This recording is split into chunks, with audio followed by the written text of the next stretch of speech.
வணக்கம், விவேக் குக்கிங் சேனலுக்கு உங்களை அன்புடன் வரவேற்கிறேன். இன்றைக்கி நம்ம பார்க்க போகிற உணவு குறி பார்த்திங்கன்னா கருவேப்பிலை சிக்கன் செய்ய போகிறோம். அதுக்கு முன்னாடி அதுக்கு தேவையான பொருட்கள் பார்த்துக்கோங்க. வாங்க நம்ம வீடியோக்குள்ளே போகலாம். கருவேப்பிலை சிக்கன் செய்யறதுக்கு அதுக்கு முன்னாடி அதுக்கு தேவையான பொருட்களை அரைக்க போகிறோம். ஒரு கைப்பிடி அளவுள்ள கருவேப்பிலை எடுத்துக்கோங்க.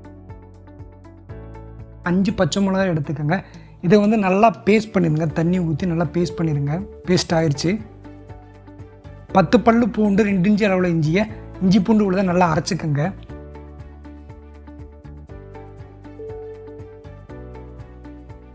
அரை கிலோ அளவுள்ள கோழியை நல்லா கழுவி மஞ்சத்தூள் தடவுனதை நம்ம ஏற்கனவே அரைச்சி வச்ச கருவேப்பிலை பேஸ்ட்டில் சேர்த்துக்கோங்க.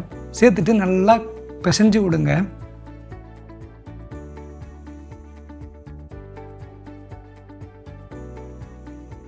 நல்லா பிசைஞ்சாச்சு. பிசைஞ்சதுக்கப்புறமா நம்ம ஏற்கனவே அரைச்சி வச்ச இஞ்சி பூண்டு விழுதை சேர்த்துக்கங்க. சேர்த்து நல்லா பிசைஞ்சிருங்க.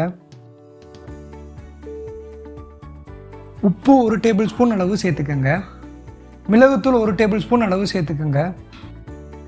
1 முட்டை சேர்த்துக்கங்க. சேர்த்து நல்லா கலந்து வச்சுட்டு 1 மணி நேரம் நல்லா ஊற வச்சுருங்க.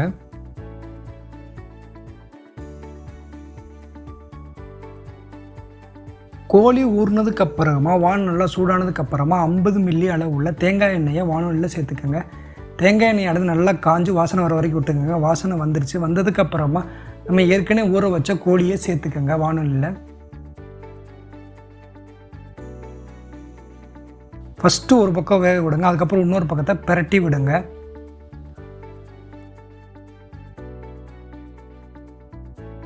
%40 குக் ஆனதுக்கப்புறமா மூடி போட்டு சிம்மர் டெம்பரேச்சரில் வச்சு ஒரு 10 நிமிஷம் வேக வச்சுக்கோங்க.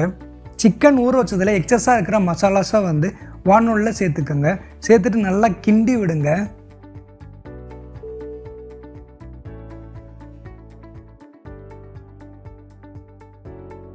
மூடி ஃபுல் ஃப்ளேமில் ஒரு 10 நிமிஷம் வரைக்கும் வேக வச்சுக்கோங்க.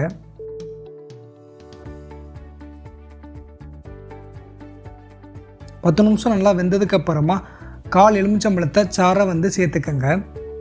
சேர்த்துட்டு நல்லா கிண்டி விடுங்க.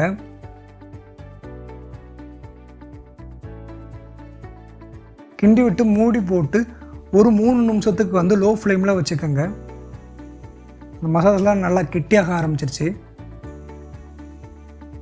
சிக்கனோட நல்லா கோட் ஆயிடுச்சு.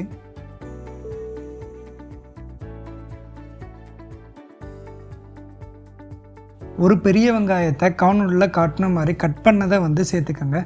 சேர்த்துட்டு நல்லா கிண்டி விடுங்க. இந்த வெங்காயமானது 20% மட்டும்தான் குக் ஆகணும். ஃபுல்லாக குக் ஆகக்கூடாது. அப்போ தான் நல்லா ருசியாக இருக்கும் கருவேப்பிலை சிக்கனோட சாப்பிடும்போது. சேர்த்ததுக்கப்புறம் நல்லா கிண்டி விடுங்க.